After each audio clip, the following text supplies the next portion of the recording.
everybody, Dr. Alexis here with AZ Dance Med and Renutrition Health and Wellness. I'm coming just to share my story. I get a lot of questions about how did I come to practice the way that I do, and people often ask for my bio or my educational background. And my learning journey has not necessarily been the most linear experience. So I thought I would just share my story so that you guys all know. So here it goes. Basically, we'll just start with the education part. So by profession, I'm a licensed physical therapist. I graduated from PT school in 2008, and I started my professional career in just general outpatient orthopedics. I did have a strong desire when I started to work with dancers or work with within the performing arts community. So that definitely was at the top of my list, kind of coming out of the gate, graduating from PT school. So I landed my first job in a traditional outpatient clinic and started just getting my feet wet, just working with patients in general.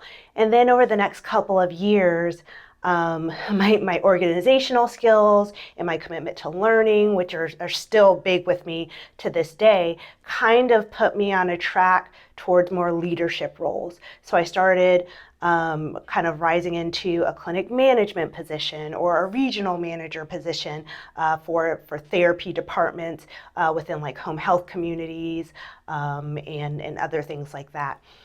So as I rose into management, I also attempted to increase my influence or increase my giving, I guess I should say it more like that, to the dance community in terms of wellness and rehab.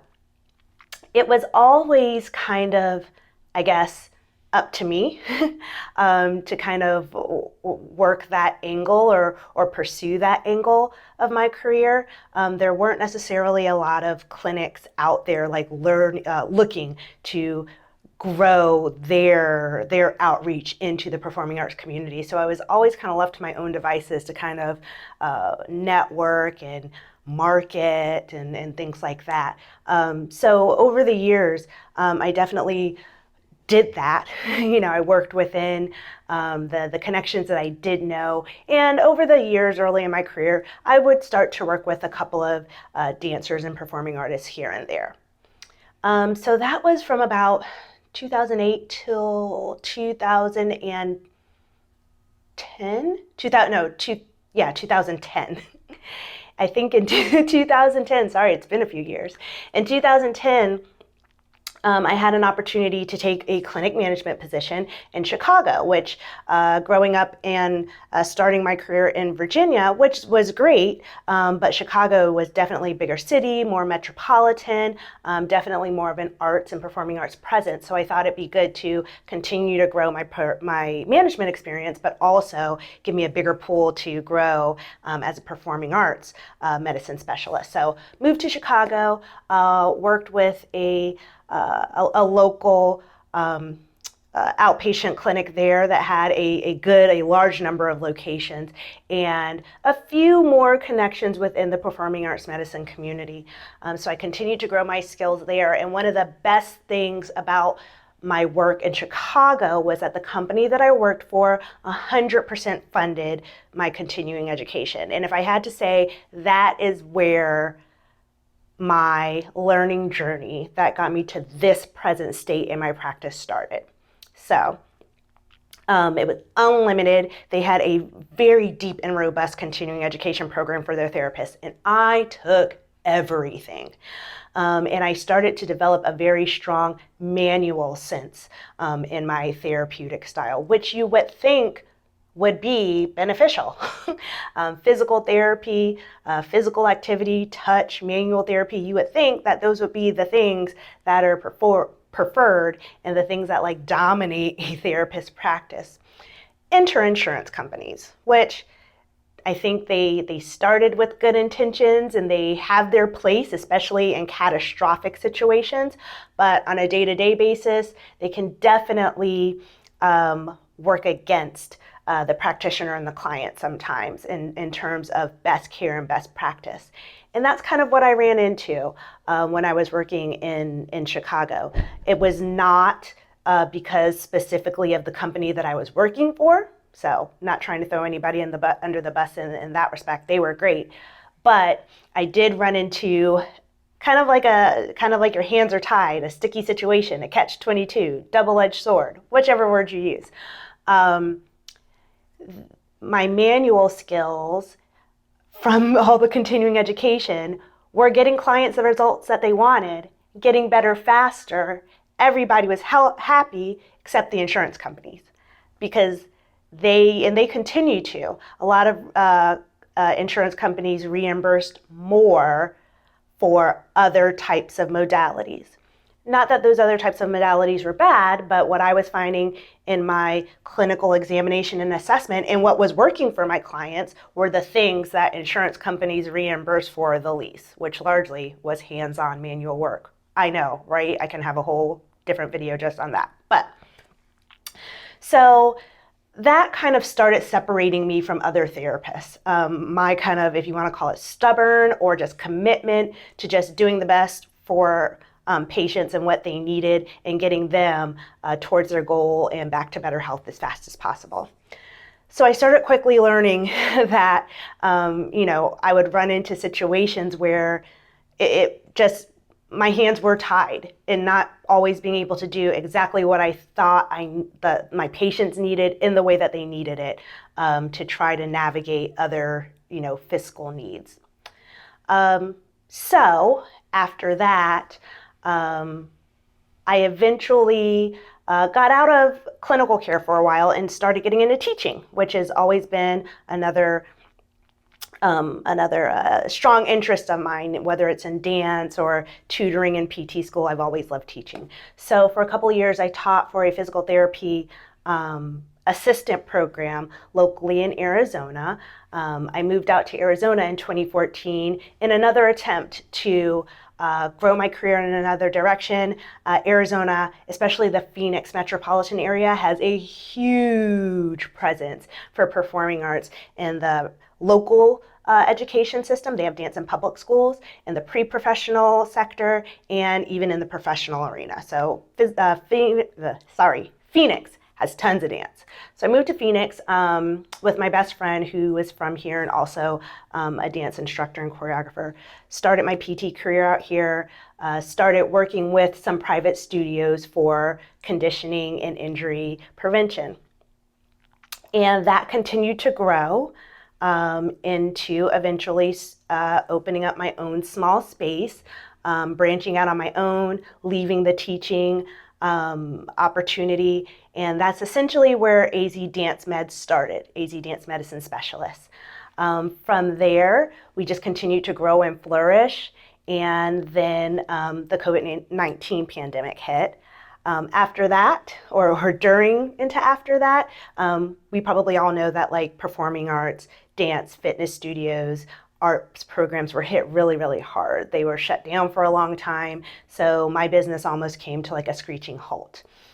But in that time, I'd also recognized that other body systems were always at play to impact performance, whether for my dancers and performing artists or for my general physical therapy community.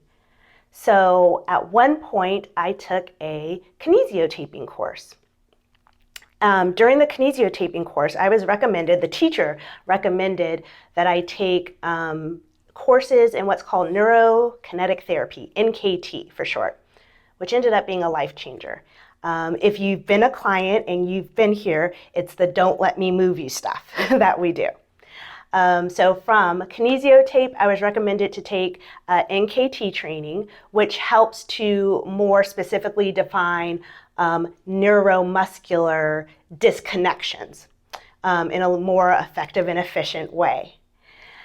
After going through the NKT program, the instructors in that group were also practitioners, many of them were also practitioners of functional medicine, which is, in a general term, looking at how the other body systems function or dysfunction and how that impacts movement and performance, whether it's actual musculoskeletal movement or performance or movement and performance of your other body systems.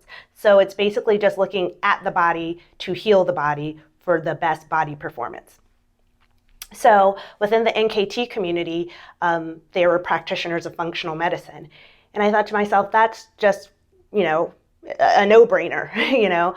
Physical therapy, formal education really drives home musculoskeletal training, and that's great. But I quickly realized that they just kind of glossed over all the other all the other systems. And I really wanted a deeper knowledge of those systems. So I took an introductory functional medicine course with Stuart Gillespie, who is the founder of Innate Immunity. I did that course. It was also co-taught with Perry Nicholson, who runs Stop Chasing Pain. And you can find both of those practitioners and both of those communities on Facebook and Instagram, Innate Immunity and Stop Chasing Pain. So I took the introductory course with the two of them co-teaching and just loved all the information for all the other body systems. Fast forward, Stuart, through Innate Immunity, offered a 6-month advanced mentoring program, which was 100% online because he's based out of Australia, which was great because between the Pacific time and Australia, we're like 13 hours apart. So sometimes I had to either get up early or just work things around to be able to participate in the mentoring. But that 6-month mentoring program literally changed my personal life, my personal health. It changed the way that I practice 100%. Because now I do take the biggest holistic health approach to all of my clients. So whether it's my dancer struggling with flexibility, whether it's my 64-year-old client who struggles with digestive issues, whether it's my 50-year-old client who's struggling with hip pain, no matter who it is, I'm able to apply my functional medicine concepts into their work. Taking all of that into account, my knowledge of physical therapy and musculoskeletal movement and performance, neurokinetic therapy being the foundation of how I use muscle testing with the knowledge and experience with functional medicine. Those 3 components is how I've, arrived today in terms of how I practice. I use the foundational muscle testing from NKT, the knowledge from functional medicine, with the background and the foundation of physical therapy to ultimately find those true causes that are holding my clients back from feeling and performing their best. That's kind of it in a nutshell. I'm trying to think, is there anything else that I want to add? Knowing that all of my experiences over the years have come together to kind of solidify how I practice on a day-to-day basis. I do mentor other practitioners who have similar backgrounds in the ways that I use to help my clients because it works. Is it perfect? No, definitely not. And I'm always learning and researching and taking extra courses to get a deeper knowledge of body systems and body functions. But I definitely love the outcomes that I'm getting with my clients, especially the ones who feel like they've hit a dead end with their symptoms and with their conditions and feel like there's no other option. We've been able to figure out other options and get results based on looking at the totality of the body, all the body systems, and how they work either together or against each other to help them achieve whatever goals they're trying to achieve. My point with that was I was actually asked to kind of create a training course on how I do what I do.